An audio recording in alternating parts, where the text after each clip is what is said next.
Hello everyone, welcome to my review of the Segway G30P. As you can see here, I'm just kidding.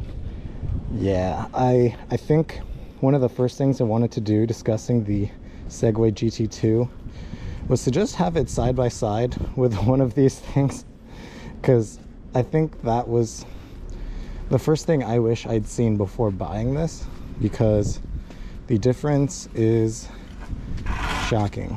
Let me just put these two side by side here.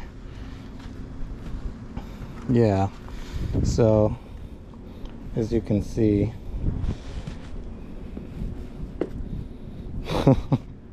it's a huge difference.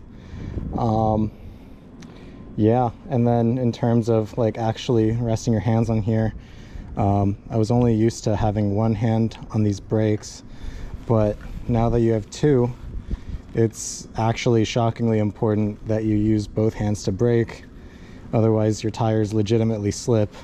That never happened here. It's been a really shockingly different experience.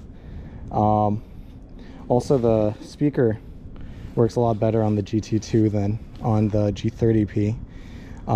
But anyway, that's probably enough casual chat. Why don't we go for a ride?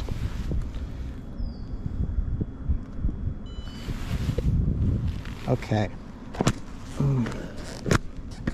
I hope you can still sort of hear me, but you probably won't be able to hear me for long, because I'm going to turn on this speaker, and it's hilarious. And I apologize in advance if you don't like it. But here we go.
I'm actually going to pause here for a second, because I'm going to change the noise. I like a different one. No. There we go. This is the one I personally like. And one thing I really like is that you can hit the brake and then rev it if you need to make noise to signal people. So that's always nice.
figured I'd show you guys what it's like to have to move this thing around. So first, it's pretty tricky to get it through doors and stuff, but I do have a small hack for you. If you hold down that button, you can put it into walk mode, and instead of having to push it, you can just gently hit the throttle and it'll move at a really controlled pace.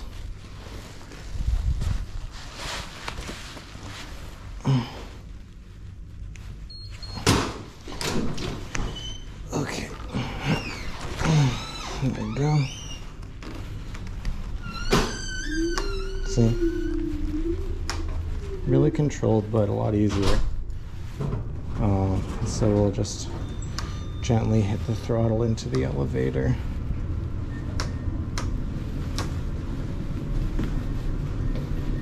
It's especially good when you're in a scenario where, I don't know, like there's like, you're going from hardwood to like carpet or something, and there's like that little lip. It doesn't sound like much, but it's harder to move it over those than you'd expect. So this little feature here, pretty useful. And then supposedly when it dies, you can also use this walk mode as well.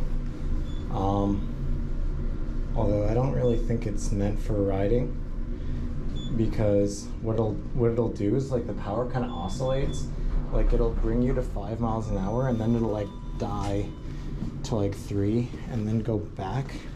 I'll show you what I mean here. So here, take a look.